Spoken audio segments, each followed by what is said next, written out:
What are some ways you decompress after a hard day? Decompressing after a hard day. I think this is the hardest thing for people nowadays because we're constantly stimulated with all of this different shit in today's world. So the first thing I would suggest here is to put down your phone. Get off social media. Stop texting people, unless it's important, of course. But screen time in general is just constant stimulation. That blue light is terrible for helping you wind down. It stimulates the brain. So what we want to do here is remove that blue light. Get back to a more natural state. Dim the lights, light some candles, whatever you need to do to get that more natural light. But you want to avoid that screen time. And setting up a nightly ritual to help you do all this is crucial. I know me and you both have our own little thing that we do every single night to help us decompress. But it's that eliminating stimulation as much as possible, getting back to that natural state of how you would be, say, if you went camping. The sun starts going down, all the lights in your house need to start going down as well. Start eliminating light as much as possible. Start eliminating that artificial stimulation from your phone, your TV, and stuff like that. And I know a lot of people, their nighttime routine is maybe watching a couple hours of Netflix or something like that. That's not helping you wind down. It's going to make it a lot harder for you to go to sleep. And also, the reason that we feel so overwhelmed at the end of the day is because we're putting so much shit into our brain. Well, what are you doing when you're watching TV? You're putting more shit in there. What are you doing when you're on social media? You're flooding your brain with all of this different stuff. So what we want to do here is start removing that extra influx of information. My favorite thing outside of putting away my phone, which is difficult to do, like I have different methods where one time I told my kid to go hide my damn phone. I was just like, Genevieve, here's my phone. Go hide it somewhere. Please don't forget where you hide it. Please remember where you put it. She's 5 years old, but either way, I was like, go hide my phone. And she did, and it was completely fine. And also I wanted to do that because I wanted her to be like, okay, I am more important than my dad's phone. Like I wanted her to realize that because usually I just put it away somewhere and I don't make a big deal about it. But I wanted her to realize it's like, okay, no, like I'm putting you first. I'm not putting you before work or anything like that. Like you're the most important thing for the next few hours. But I also will leave it in my car. I know people that put it in drawers or they have these little cookie or these cookie safes or some shit like that where you put it in there and you set a timer and it completely locks it and you can't get into this damn box. If that's what you need to do to break this habit, because that's what it is, it's a habit. If you need to do that, give it to someone else. Say, don't give me this phone till like tomorrow morning, whatever it is. But like set up something to help you break this habit of always checking your phone because that's what we do. We just pull it out. Anytime we get bored, we pull out our phone, we open up social media, whatever it is. But eliminating that screen time. The next thing I would suggest is going on an evening walk. I started doing this about 2 months ago. Every night I go on an evening walk and it is the most refreshing thing in the world. And it allows me to work through all of this stuff that happened throughout the day, put together the pieces of the puzzle and stuff like that. But I'm not adding more to it. The only things I see around me are trees and the sky and some ugly ass houses or whatever it is. But I'm not adding any more information in there. And I don't have my phone on me. I'm just walking. And as I'm looking out into far distances and stuff like that, that helps you process information. What do you do? Like, what is your favorite thing?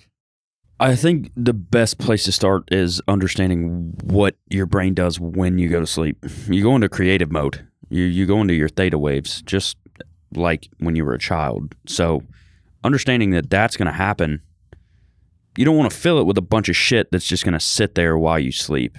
And your brain's just going to harp on that. And that's something that people don't realize is whenever you are in theta, you are more acceptable to new ideas. So if you're watching TV and you're just taking in all this bullshit, which a lot of the stuff that is on TV is brainwashing, they're pushing an agenda. And once you become aware of that, you see it everywhere. There's always an underlying agenda, which is terrible that we can't just watch a movie now without them trying to push some bullshit. But you're taking in that information into your subconscious and it starts developing your personality. You start acting in a certain way without even realizing that. Well, you are most acceptable to these new ideas when you're in theta. So I'm really glad that you brought that up because it's very important. If you're listening to this podcast, it's because you want to become the best version of yourself. You want to become your true self. You don't want to be influenced by bullshit that does not align with your morals and values. And that's why it's called television programming. Think about it. Television programs your mind. It is probably the most overly used manipulation tool ever. It's a consumption method. It's just like food. You know, you want to fuel your body with good food. It's the same thing. You're consuming technology just on the same path. We do it even more though. Yeah, we definitely do. We're doing it all day. So when at the end of the day, you are in theta. Whenever you're going down to sleep, you're in theta. That is when you're most acceptable to new ideas. So if you're going to be taking in new information, do it through a book. Maybe you're listening to a podcast like this one, but preferably don't. I would say reading is like the only thing that you should be doing at the end of the day to be putting new information in, but make sure it's a good book. Make sure it's something that is going to be moving you forward, or maybe it's just brain dead shit like a novel about a good story or something like that. Like if you're going to be learning something new, do it first thing in the morning because you're also in theta, but that's when you have the most energy and the most concentration. At the end of the day, you're not as focused. You've already had all this different things that happen throughout the day. So maybe just read a good story, like Lord of the Rings or some shit like that. Like something that is just, it's just entertaining, but there is no underlying agenda to it where it's going to be shaping you as a person. But it's not allowing that stuff to the overstimulation. That's the main thing that we want to avoid here. What's your routine look like before you go to bed? So my routine, I get home around 5 o'clock with Genevieve. We'll make some dinner. And then, by the way, like as soon as I get home, the phone goes away usually. I either leave it in the car or at this point, I just put it somewhere. Like it's not an impulse decision anymore. Yeah. But I'll get home. I'll start making dinner. We might watch 30 minutes of something. And usually it's her because she does great in school and stuff like that. So I'm like, you can watch 30 minutes of whatever you want. Not a big deal. But then we turn off the TV. And what we've been doing lately is coloring unicorns and shit like that. So every night me and her sit down and we just color these sick unicorns. And it's awesome. That's awesome. Yeah, it's the best. Incredible. Or maybe we'll do a puzzle or we'll draw or something like that. And then around 7:30, get her ready for bed. She's in bed by 8. Then I go on my nightly walk. And I live in this like little circle cul-de-sac thing. So I can see the house at all times. I know that she's safe. But I just walk in a circle for about an hour, 45 minutes to an hour. And then I go inside and I don't turn on any lights. I light a candle, maybe a couple candles, and I plan out my next day with the Norse planner. And then I'll probably do some yoga, just like to wind down, decompress, because that's what you're doing. You're decompressing the body with yoga. And then I'll go to bed. But I cut off stimulation around, I would say at the latest, 7 o'clock. And then I'm just spending time with her. Like I said, we're coloring. She'll read me a story now because she's starting to read. So our nightly routine with that is she'll read to me, I'll read to her, and then I just walk, I fill out the planner, I do a little bit of yoga, and then I go to bed. But that's my nightly routine. Find something that works for you, but the main thing here is make it a ritual. Rituals are so powerful, and that's why our ancestors used ritual, because it is empowering. Your nightly routine is a ritual. Your morning routine is a ritual as well. It's intention. It's intention, right? You're it's setting that intention to go to bed. Exactly. Yeah. Like you're allowing your body to do that. And it doesn't just happen as soon as we lay down. I know so many people, including me, years and years ago, that are in bed scrolling on their phone. That is the worst thing that you can do if you want to get a good night's sleep. Even if you have it on nighttime mode where, the blue light isn't as powerful, you're still overstimulating your mind. You want to spend at least 90 minutes before going to bed just winding down, not putting more shit into your brain. And that's why I'm really not a big fan of reading in general at the end of the day. Sometimes it helps people go to sleep. But you're still taking in more information. You're still putting more shit in there, which is not helping you decompress. But that nightly walk, cutting out the screen time, planning your next day. And the reason planning your next day is so powerful is because it gets everything out of your head. You're not going to be laying in bed trying to figure out everything that you need to do tomorrow. You grab your Norse planner or a piece of paper or whatever you use, and you just plan out your next day. It's gone. It's out of there.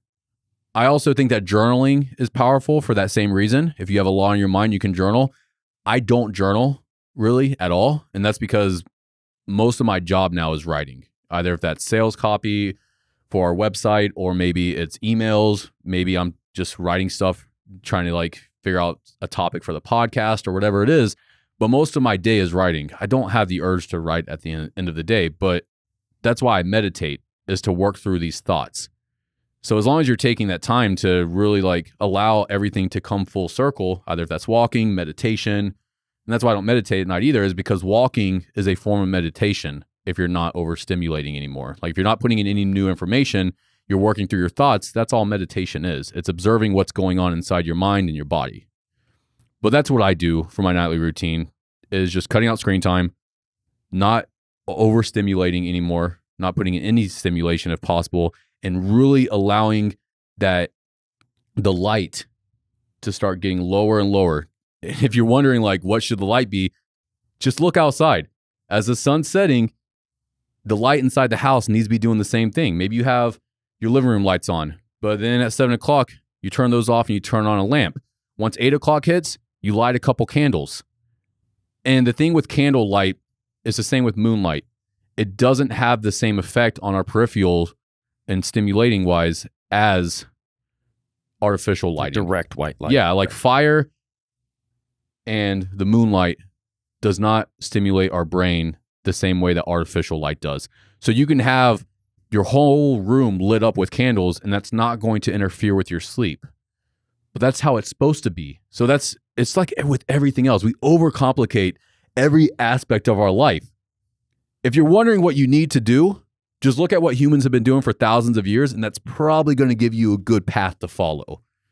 And that doesn't mean that you just need to go straight Neanderthal, but even though that sounds really sick. You need to do it. No. If you need to go straight Neanderthal, that's awesome. Definitely do that. Light a fire in your house. Light a fire in the damn Walk house. Walk around with a torch. Burn that motherfucker down, dude. Burn you don't it even down. need it. What does your nightly routine look like? I usually, same thing that you said. I usually start cutting the lights off when the sun goes down, because it helps with your circadian rhythm. Mm-hmm. You know, your nightly walk, same thing would be as your morning walk. You know, it's the exact same thing. You're just getting your circadian rhythm back on track and keeping it there. Which helps with melatonin production, which is going to help you go to sleep. So I don't use any direct light, you know, after it gets dark outside. I'll either use candlelight or, you know, I have a lamp in the corner of my living room I might cut on if I'm doing something in the kitchen, but nothing directly overhead. I'll go ahead and, you know, plan for my entire next day. If I need to pack meals, if I need to cook, go ahead and get that done. So I don't have to worry about that first thing in the morning. I go ahead and plan out my next day, like you said, and then I will read by candlelight right before I start, like right before I go into my room. My room is nothing but sleep. That's all I use my room for. Same. I have a bed and a nightstand. That's I do everything outside of my room, and then once I go into my room, it's straight to the shower. I take a shower in the dark. If anything, it's lit by candlelight. But I'll meditate in the shower. Yeah. And then I just go straight to bed, man. And that's it. That's what I do. I would say, you know, whatever you need to do to not carry the hard day into your next day is what you need to get done. It's getting that out of your head as much as possible, because that's why we stay awake at night, is we're trying to process everything. Start the process of processing 90 minutes before. And as soon as your head hits that pillow, you're more than likely going to go to sleep. Now, let's also talk about caffeine consumption real quick. I didn't plan on doing this, but it's important. Try to cut out caffeine at least 8 hours before you go to bed. So my general rule of thumb, even though like I'm pretty much completely off caffeine now, is noon. At the latest, 1 o'clock, 2 o'clock. But really try to eliminate any caffeine 8 hours before you go to bed, because caffeine has a half-life of 8 hours, right? Something like that. So it's going to be in your system. Just because you drink it and you don't necessarily feel, you know, ready to fucking go all day, that's still in your system 6 hours later, 7 hours later. So you want to try to get that out of your system as much as possible. Make sure you're drinking enough water and stuff like that. If you are going to consume caffeine, yerba mate Natural yerba mate, not the shit with a bunch of sugar in it, but just natural yerba mate is great because it doesn't have the same like stimulating effects as caffeine does. It still gives you that alertness, but it doesn't interfere with sleep as far as studies have shown. Or maybe you're doing a little bit of tea, like green tea or something is just, something with 30, 40 milligrams of caffeine midday. That's still going to be better than chugging an entire cold brew or cup of coffee or whatever your, crackhead addiction is. If you're working out at the end of the day, a lot of people take pre-workouts. There are a lot of really great pump products on the market where you get, a good pump in the gym. A lot of them have alpha GPC and stuff like that in it. The one that we're currently working on for Norse has 0 caffeine, but it gets you more dialed in than any stimulant pre-workout I've ever taken in my life. And that's the way that we formulate it. I made sure to put 600 milligrams of alpha GPC in there for concentration and alertness. And we put a bunch of different ingredients in there in order to help get a good pump, concentrate on that muscle and stuff like that while you're working out. But you're not pumping 300 milligrams of caffeine into your system at 7 o'clock at night and then laying in bed at midnight being like, why the fuck can't I sleep? It's because you just overstimulated 4 hours ago. Like, it's not going to be out of your system for the next 6 hours. So really, like, manage your caffeine. If decompressing at the end of the day, which a lot of caffeine causes anxiety, well, that's not going to help with the decompression process.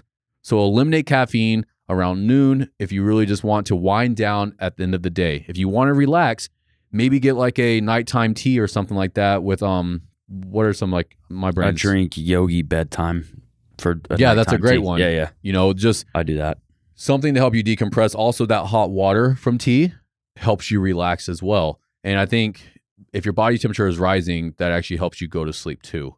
And then first thing in the morning is usually when your body temperature is at the lowest, and that's why you feel more alert and stuff like that. So that's why, like, the shower that you take is so beneficial too. So maybe you'd add that to your nightly routine. Have a cup of tea, jump in the shower, jump in bed, you're good to go.